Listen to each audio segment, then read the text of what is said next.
Hello everyone, welcome back to bright academy. Bright একাডেমিতে তোমাদের সবাইকে স্বাগত জানাই।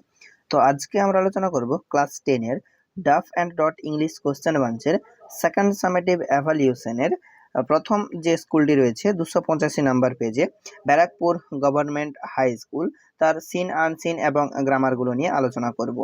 তো চলো শুরু করা যাক। দেখো, সেকশন এ তে রিডিং কম্প্রিহেনশন যে সিনটি রয়েছে প্রোজ পার্ট থেকে, এটি তোমাদের নেওয়া হয়েছে all summer in a day থেকে। ওকে, তো আমি সিনের মিনিং আর পড়ছি না, চলো একদম ডিরেক্ট কোশ্চেনে চলে যাই। এর দাগ এমসিকিউ কোশ্চেন রয়েছে। একের দাগ কি রয়েছে দেখো, in summer the big half moon is always, অর্থাৎ গ্রীষ্মকালে বিগ হাফ মুন সর্বদাই কেমন থাকে, না এটা হবে লাভলি। ওকে, তারপরে কি রয়েছে দেখো, দুইয়ের দাগ back on the island clod and the narrator made plenty of, অর্থাৎ দ্বীপে ফিরে এসে ক্লড এবং কথক অনেকগুলি কি বানিয়েছিল, না অপশন সি কাইটস, অনেকগুলি ঘুড়ি বানিয়েছিল। তিনের দাগ the kite was patched with a, অর্থাৎ ঘুড়ি তাপ্তি দেওয়া হয়েছিল কি দিয়ে, এটা হবে এন লেটার, এ লেটার অর্থাৎ একটি চিঠি দিয়ে। ওকে, এরপর বি এর দাগে স্টেটমেন্ট এবং রিজন রয়েছে। তো একের দাগ কি স্টেটমেন্ট রয়েছে দেখো, the narrator's elbow went through the kite, অর্থাৎ কথকের কনুইটা ঘুড়িটাতে ঢুকে গেল।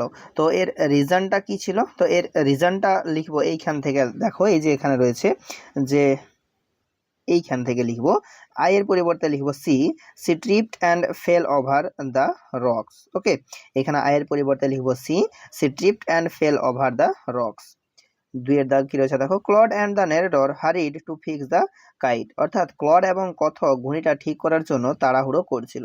তো এর রিজনটা কি লিখবো, তো এর রিজনটা আমরা এইখান থেকে লিখবো। দেখো এই যে এইখান থেকে লিখবো, এই যে উই এর পরিবর্তে লিখবো they, they wanted to send it up before the wind fell, এইখান পর্যন্ত। ওকে, এরপর তিনের দাগ কি রয়েছে দেখো, দ্য কাইট সোর্ড, অর্থাৎ ঘুড়িটি দারুণ উড়তে লাগলো। তো এর যে রিজন, এর রিজনটা এইখান থেকে লিখবো, এই যে এখানে রয়েছে দেখো, দ্য ওয়াইন্ড ওয়াজ গ্লোরিয়াস, অর্থাৎ দারুণ বাতাস বইছিল। ওকে, এরপর দুইয়ের দাগে এখানে তোমাদের একটি পোয়েট্রি পার্ট থেকে সিন রয়েছে।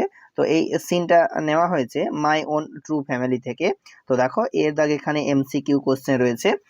একের দাগে কি কোশ্চেন রয়েছে দেখো, the poet enter into a forest of, অর্থাৎ কবি প্রবেশ করেছিলেন একটি জঙ্গলে, কিসের জঙ্গলে, না ওক গাছের জঙ্গলে। তো অপশন এ। দুইয়ের দাগ the poet was looking for a, অর্থাৎ কবি কি খুঁজে গিয়েছিলেন, না এ মেল ডিয়ার, অর্থাৎ একটি স্ট্যাগ বা মেল ডিয়ারের খোঁজে গিয়েছিলেন, পুরুষ হরিণের খোঁজে। তিনের দাগ as the woman began cackling the poet began to, অর্থাৎ মহিলাটি যখন কর্কশ শব্দ করতে লাগলেন তখন কবি কি করেছিলেন, না কবি কাঁপছিলেন, অর্থাৎ ট্র্যাম্বল, অপশন ডি। এরপর বিয়ের দাগে দেখো দুটো কোশ্চেন রয়েছে। একের দাগে কি কোশ্চেন রয়েছে দেখো, when did the poet come twice awake, অর্থাৎ কবি কখন দ্বিগুণ ভাবে জেগে উঠলেন। তো এর অ্যান্সার আমরা কি লিখবো দেখো, প্রথমে লিখবো হোয়েন, এটা লেখার পর এইখান থেকে লিখবো দেখো, এই যে এখানে যে সি এর পরিবর্তে লিখবো the old woman. Okay, when লেখার পর লিখবো the old woman began to cackle and she opened up her little bag. তারপরে এখানে লিখবো the poet came, sorry the poet came twice awake. প্রথমে লিখবো হোয়েন, হোয়েন লেখার পর এখানে সি এর পরিবর্তে লিখবো the old woman. Okay, the old woman began to cackle and she opened up her little bag. তারপরে এখান থেকে লিখবো the poet came twice awake, অর্থাৎ সেই বৃদ্ধ মহিলাটি যখন কর্কশ শব্দ করতে লাগলেন বা কর্কশ স্বরে হাসতে লাগলেন এবং তার সেই ছোট্ট ব্যাগটি খুললেন, তখন কবি দ্বিগুণভাবে জেগে উঠেছিলেন। ওকে, দুইয়ের দাগে কি কোশ্চেন রয়েছে দেখো, how did the old woman look, অর্থাৎ বৃদ্ধ মহিলাটিকে দেখতে কেমন ছিল। তো the old woman looked unsteady and poorly dressed, carrying a knobbly stick and wearing rag. Okay, এরপর তিনের দাগে এখানে তোমাদের রিডিং কম্প্রিহেনশন আনসিন রয়েছে। তো আমি আনসিনের মিনিংটা আর পড়ছি না, পড়লে ভিডিওটা অনেকটা লং হয়ে যাবে। তো তোমরা যদি বলো যে আনসিনের মিনিংটা পড়ে দিতে হবে, তো কমেন্টে জানাও, তাহলে আমি পরের পেজ থেকে আনসিনের মিনিংটা বলে দেবো। ওকে, তো এর দাগ দেখো এখানে ট্রু ফলস রয়েছে এবং সাপোর্টিং স্টেটমেন্ট দিতে বলেছে। একের দাগে কি রয়েছে দেখো, over 4000 people have conquered Mount Everest without supplementary oxygen, অর্থাৎ সম্পূরক অক্সিজেনের যোগান ছাড়াই 4000 জন মানুষ মাউন্ট এভারেস্টের উঠেছিলেন। তো এর অ্যান্সার হয়ে যাবে ফলস। এর সাপোর্টিং স্টেটমেন্ট আমরা এইখান থেকে লিখবো। দেখো এই যেখানে রয়েছে, over 4000 people have conquered the highest peak so far but only 200 of them were able to climb it without supplementary oxygen, এটা লিখবো এর সাপোর্টিং স্টেটমেন্ট। দুয়ের দাগ কি রয়েছে দেখো, Piyali Basak is a primary school teacher at Chandernagar in Howrah. অর্থাৎ পিয়ালি বসাক ছিল হাওড়ার চাঁদেরনগরের একটা প্রাইমারি স্কুলের টিচার। তো এর অ্যান্সার হয়ে যাবে ফলস। এর সাপোর্টিং স্টেটমেন্ট আমরা এইটা লিখবো, দেখো প্রথমে এটা লিখবো, পিয়ালি বসাক এ 31-year-old ফ্রম হুগলিস চাঁদেরনগর। এইটা লেখার পর এইখান থেকে লিখবো এ প্রাইমারি স্কুল টিচার, এইটা ওকে। এরপর তিনের দাগে কি রয়েছে দেখো, hundreds of people including school students donated money for the expedition of Piyali. অর্থাৎ পিয়ালির এক্সপেডিশনের জন্য 100 জনেরও বেশি মানুষ তাকে টাকা দিয়ে বা টাকা ডোনেট করে সাহায্য করেছিলেন। তার মধ্যে ছিল স্কুল স্টুডেন্টস, অর্থাৎ স্কুলের ছাত্রছাত্রীরাও তাকে টাকা দিয়ে সাহায্য করেছিলেন। তো এর অ্যান্সার হয়ে যাবে ট্রু।